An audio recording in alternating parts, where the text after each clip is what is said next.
Dear friends, कैसे हैं आप? उम्मीद है अच्छे ही होंगे। तो आपका स्वागत है आपके YouTube channel logic without logic. आज आपके लिए पेश है एक बहुत ही इंटरेस्टिंग और नॉलेजफुल वीडियो। अगर आपको भी ट्रैवलिंग का शौक़ है तो आप इस वीडियो को ज़रूर देखिएगा। आज हम इस वीडियो में टूरिज्म प्लेसेस ऑफ इंडिया के बारे में डिस्कशन करेंगे, जो कि एग्ज़ाम के पॉइंट ऑफ व्यू से भी इम्पॉर्टेंट है। और आप अगर घूमना चाहते हैं तो आप कहाँ कहाँ जा सकते हैं, इसके बारे में भी हम आपको थोड़ी सी जानकारी ज़रूर देंगे। तो चलिए फिर ले चलते हैं आपको समंदर के बीच में और झीलों के किनारे। तो आइए मेरे साथ। सबसे पहले हम बात करते हैं पैंगोंगसो लेक की। जो पैंगोंगसो झील है ये भारत और चीन की सीमा पर है। अगर हम बात करें तो ये लद्दाख से तिब्बत तक विस्तारित है, और तिब्बत जो कि चाइना में है और लद्दाख आप जानते हैं कि इंडिया में। तो ये जो झील है, कभी मौका मिले तो आप ज़रूर जाइएगा उस झील के किनारे और प्रकृति के बीच खुद का समय व्यतीत करिएगा। तब आप पाएंगे कि आप खुद को खुद से रूबरू कर पा रहे हैं। तो चलिए इसकी बात करते हैं हम। जो पैंगोंगसो झील है ये खारे पानी की सबसे ऊंची झील है और ये लद्दाख में स्थित है, जैसा कि मैंने बताया भी। जो इसका विस्तार है वो लद्दाख से तिब्बत तक है। इसकी जो समुद्र तल से ऊंचाई है वो लगभग 4500 मीटर है और इसकी लंबाई जो है वो 134 किलोमीटर। इसका लगभग 2/3 पार्ट, मेरा मतलब कि 2/3 हिस्सा जो है वो चीन में है और 1/3 हिस्सा भारत में है। इसकी विशेषता ये है कि इसका पानी खारा होने के बाद भी ये झील पूरी तरह से जम जाती है। और दूसरी विशेषता ये है कि इसके पानी का रंग कभी कभी हरा और कभी कभी लाल भी हो जाता है। तो इस रंग बदलते पानी को देखने आप कब जा रहे हैं? जल्द ही प्लान करिएगा। फिलहाल पढ़ते हैं। और यहाँ पर फिल्मों की शूटिंग भी होती है, तो यहाँ पर मूवीज़ की जो कुछ क्लिप्स यहाँ पर भी शूट की जाती हैं। तो ये हुई आपकी पैंगोंगसो झील। अब हम आगे बढ़ते हैं, देखते हैं दूसरी कौन सी झील है, अभी हमें कहाँ पहुँचाती है। तो जो दूसरी झील है वो है डल झील। इसके बारे में तो आपने सुना ही होगा। ये जम्मू कश्मीर में है। वैसे तो एक डल झील हिमाचल प्रदेश के मैक्लोडगंज में भी है, लेकिन मुख्यतः इसको ही मेन झील माना जाता है। वो छोटी सी झील है जो कि वहाँ पर जाने वाले जो टूरिस्ट होते हैं, जो ट्रैवलर्स होते हैं, उनको खूब आकर्षित करती है। और इस झील की तो बात ही क्या है। तो ये जो डल झील है ये जम्मू कश्मीर में है और इसका जो पानी है वो 2 तरह से उपयोग किया जाता है मुख्यतः। एक तो इसका पानी सिंचाई में यूज किया जाता है और जो दूसरा है वो मछली पालन में इसका यूज किया जाता है।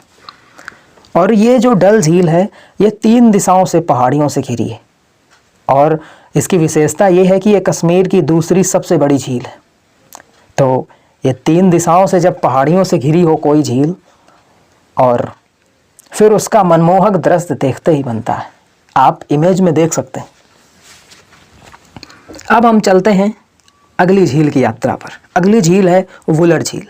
अब आप इतनी जल्दी कश्मीर से कहीं और तो पहुंच नहीं जाएंगे ना, तो अभी पहले जो कश्मीर की झीलें हैं उनको तो एक्सप्लोर कर लीजिए ना। तो जो वुलर झील है ये जम्मू कश्मीर में ही है और ये जो है यहाँ से झेलम नदी गुजरती है, मतलब इस झील से होकर झेलम नदी गुजरती है। अब आप ऐसे समझ सकते हैं कि जो झेलम नदी है वो अपना पानी इसमें डालती है और फिर इसके आगे से निकल जाती है। ये आप समझिए कि ये झेलम नदी के मार्ग पर पड़ती है। और जो वुलर झील है ये शिकारा के लिए जानी जाती है।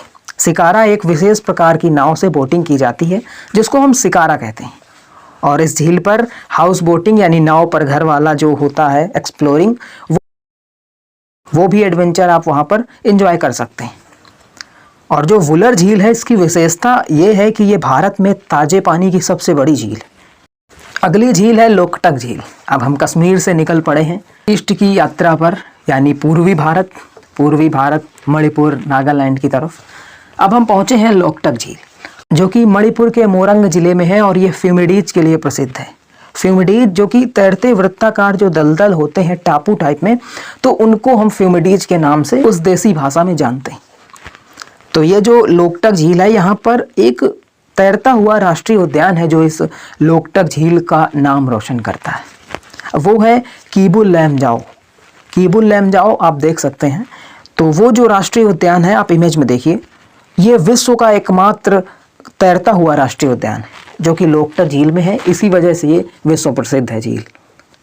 तो कभी जाइएगा आप लोकटक झील तो वहाँ पर एंजॉय करिएगा।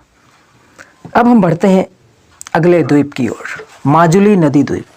अगर हम माजुली नदी द्वीप की बात करें तो ये असम में है, जैसा कि आप देख पा रहे होंगे। तो ये असम में स्थित है और ये ब्रह्मपुत्र नदी में जो प्राकृतिक परिवर्तन हुए हैं, भूकंप, बाढ़ इत्यादि, उससे इसका निर्माण हुआ है। और इस नदी द्वीप की विशेषता ये है कि यह विश्व का सबसे बड़ा नदी द्वीप है। आप इमेज में देखते रहिए, इसीलिए हमने आपके लिए इमेज की भी व्यवस्था कर दी है यहाँ पर। आप देखिए कितना खूबसूरत। अब हम चलते हैं कामाख्या माता मंदिर।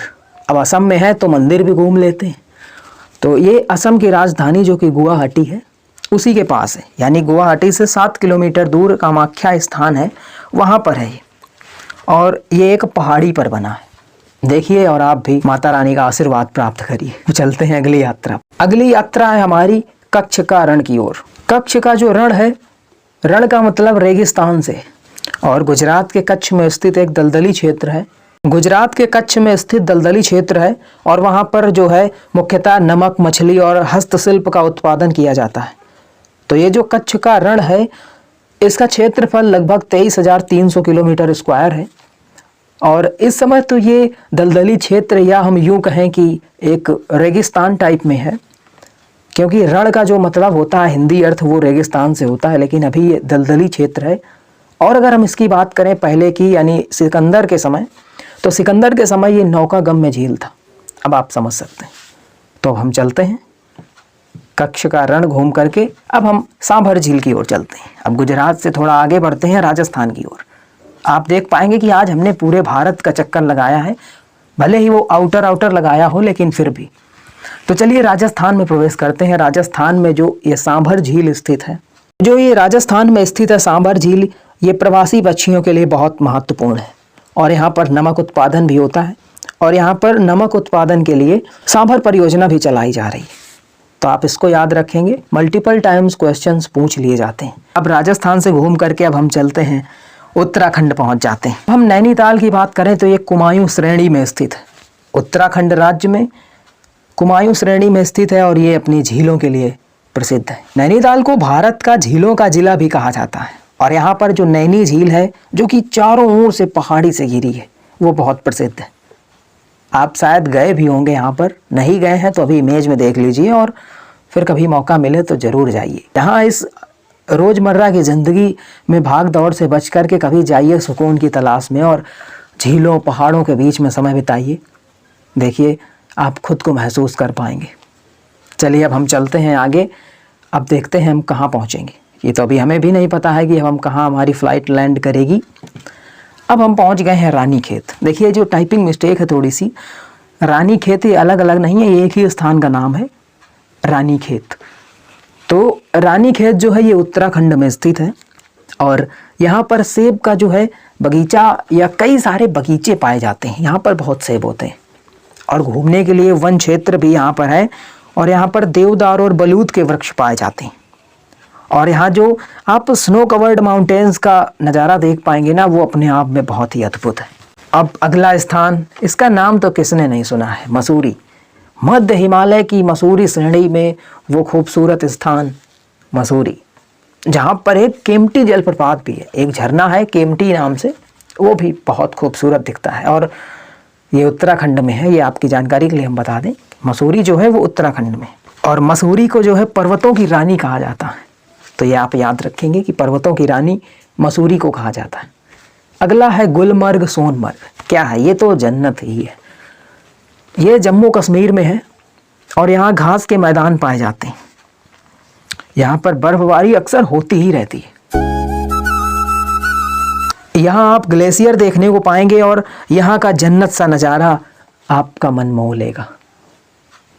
तो अब हम आगे बढ़ते हैं अपने अगले टूरिज्म प्लेस की ओर, जो कि है दार्जिलिंग। क्या बात है! दार्जिलिंग पश्चिम बंगाल का उत्तरी भाग है और हिल स्टेशन के नाम से जाना जाता है, बहुत ही फेमस है। बहुत सारे फॉरेनर्स यहाँ पर अक्सर आते हैं और एंजॉय करते हैं। यहाँ पर सबसे प्रसिद्ध है यहाँ के चाय के बागान।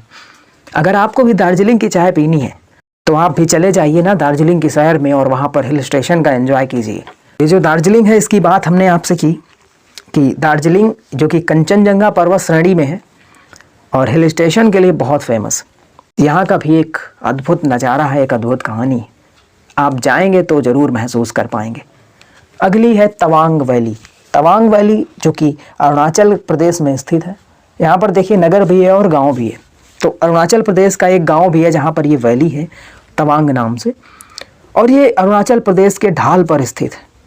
1962 में चाइना ने जब अटैक किया था तो यहीं पर किया था, और ये हिल स्टेशन के नाम से भी जानी जाती है। और ये अपनी रहस्यमयी और जादुई खूबसूरती के कारण दर्शकों के मन को खूब भाती है आपकी ये तवांग वैली। अगला है जो ऊटी। ऊटी का नाम तो आपने ज़रूर सुना होगा और न्यूज़पेपर्स या इंटरनेट में आपने यहाँ की तस्वीरें ज़रूर देखी होंगी। न्यूज़पेपर्स में भी ये अक्सर प्रकाशित होती रहती है। ये भी अपने आप में बहुत ही खूबसूरत हिल स्टेशन है जो कि तमिलनाडु राज्य में स्थित है और नीलगिरी पहाड़ी पर है। यहाँ पर नील कुरुंजी पुष्प पाए जाते हैं जो कि नीले रंग के दिखते हैं। इसी वजह से इस पहाड़ी का नाम नीलगिरी पहाड़ी कहा जाता है और इसे मनोरम पहाड़ियों का इलाका कहते हैं हम। आखिरी है वेम्बनाड झील। अगर वेम्बनाड लेक की हम बात करें तो ये सबसे पहला रिकॉर्ड जो इसका है वो है कि ये भारत की सबसे लंबी झील है। तो भारत की सबसे लंबी झील है वेम्बनाड झील। अब वेम्बनाड झील कहाँ है? वो है केरल में, और इसकी जो लंबाई है वो है 96 किलोमीटर और नाव की दौड़ के लिए प्रसिद्ध है। क्योंकि ये भारत की सबसे लंबी झील है इसलिए यहाँ पर कई आयोजन जैसे नेहरू ट्रॉफी वगैरह के आयोजन यहाँ पर होते रहते हैं। और जो वेलिंगटन द्वीप है वो इसी झील पर स्थित है। और इसकी एक विशेषता और है कि ये सुंदरवन डेल्टा के बाद भारत की दूसरी सबसे बड़ी रामसर साइट है। रामसर स्थलों के बारे में आपने पढ़ा होगा, और अगर नहीं पढ़ा है तो एक अगले वीडियो में हम बात करेंगे रामसर साइट्स के बारे में। तो कैसी रही आपकी यात्रा? आपने पूरे भारत को आउटर स्टेशन से घूमा, और जो उत्तराखंड हो, दार्जिलिंग हो, कोई भी राज्य हो, केरल, तमिलनाडु, गुजरात, राजस्थान, असम, सभी पर आपने ट्रैवलिंग की और कई सारे खूबसूरत नज़ारों को आप समेट चुके होंगे अपने मन में, अपने दिलो दिमाग में। तो फिर मिलते हैं किसी एक नेक्स्ट वीडियो में। तब तक के लिए अपना ख्याल रखिएगा, और अगर वीडियो आपको पसंद आया है तो इसको लाइक ज़रूर करिएगा और चैनल को सब्सक्राइब कर लीजिएगा और वीडियो को शेयर करना बिल्कुल ना भूलें। Thank you so much. मिलते हैं फिर एक नए वीडियो के साथ, एक इंटरेस्टिंग वीडियो के साथ। तब तक बने रहिए हमारे साथ और देखते रहिए लॉजिक विदाउट लॉजिक।